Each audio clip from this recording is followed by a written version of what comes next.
नवरात्र की कथा। प्राचीन समय में राजा सुर्प नाम के राजा थे। राजा प्रजा की रक्षा में उदासीन रहने लगे थे। परिणाम स्वरूप दौसी राजा ने उस पर चढ़ाई कर दी। सुर्प की सेना भी शत्रु से मिल गई थी। परिणाम स्वरूप राजा सुर्प की हार हुई और वह जान बचाकर जंगल की तरफ भागा। उसी वन में समाधि नाम का एक बनिया अपनी स्त्री एवं संतान के दुर्व्यवहार के कारण निवास करता था। उसी वन में बनिया समाधि और राजा सुर्प की भेंट हुई। दोनों का परस्पर परिचय हुआ। वे दोनों घूमते हुए महर्षि मेघा के आश्रम में पहुंचे। महर्षि मेघा ने उन दोनों के आने का कारण पूछा तो वे दोनों बोले कि हम अपने सगे संबंधियों द्वारा अपमानित एवं तिरस्कृत होने पर भी हमारे हृदय में उनका मोह बना हुआ है। इसका कारण क्या है?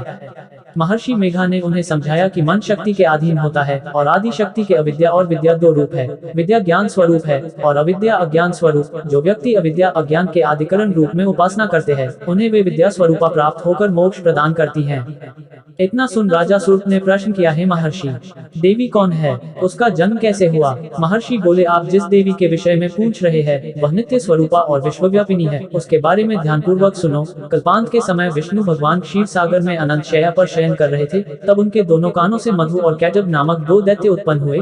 वे दोनों विष्णु की नाभि कमल से उत्पन्न ब्रह्मा जी को मारने दौड़े। ब्रह्मा जी ने उन दोनों राक्षसों को देखकर विष्णु जी की शरण में जाने की सोची, परंतु विष्णु भगवान उस समय सो रहे थे। तब उन्होंने भगवान विष्णु को जगाने हेतु उनके नैनों में निवास करने वाली योग निद्रा की स्तुति की। परिणाम स्वरूप तमोगुण अधिष्ठात्री देवी विष्णु भगवान के नेत्र, नासिका, मुख तथा हृदय से निकलकर ब्रह्मा जी के सामने उपस्थित हो गई। योग निद्रा के निकलते ही विष्णु भगवान उठकर बैठ गए। भगवान विष्णु और उन राक्षसों में 5000 साल तक युद्ध चलता रहा। अंत में मधु और कैटब दोनों राक्षस मारे गए। ऋषि बोले, अब ब्रह्मा जी की स्तुति से उत्पन्न महामाया देवी की वीरता तथा प्रभाव का वर्णन करता हूँ, उसे ध्यानपूर्वक सुनो। एक समय देवताओं के स्वामी इंद्र तथा दैत्यों के स्वामी महिषासुर में सैकड़ों वर्षों तक घनघोर संग्राम हुआ। इस युद्ध में देवराज इंद्र की पराजय हुई और महिषासुर इंद्रलोक का स्वामी बन बैठा। अब देवतागण ब्रह्मा के नेतृत्व में भगवान विष्णु और भगवान शंकर की शरण में गए। देवताओं की बातें सुनकर भगवान विष्णु तथा भगवान शंकर क्रोधित हुए। भगवान विष्णु के मुख तथा ब्रह्मा जी और शिव जी तथा इंद्र आदि के शरीर से एक तेज पुंज निकला, जिससे समस्त दिशाएं जलने लगी और अंत में यही तेज पुंज एक देवी के रूप में परिवर्तित हो गया। देवी ने सभी देवताओं से आयुध एवं शक्ति प्राप्त करके उच्च स्वर में अट्टहास किया, जिससे तीनों लोकों में हलचल मच गई। महिषासुर अपनी सेना लेकर इस सिंहनाद की ओर दौड़ा। उसने देखा कि देवी के प्रभाव से तीनों लोक आलोकित हो रहे हैं।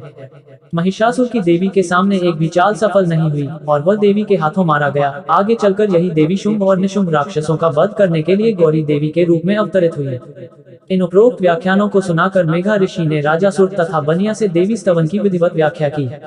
राजा और वणिक नदी पर जाकर देवी की तपस्या करने लगे। 3 वर्ष तक घोर तपस्या करने के बाद देवी ने प्रकट होकर उन्हें आशीर्वाद दिया। इससे वणिक संसार के मोह से मुक्त होकर आत्मचिंतन में लग गया और राजा सुर्प ने शत्रुओं पर आक्रमण करके विजय प्राप्त करके अपना वैभव प्राप्त कर लिया।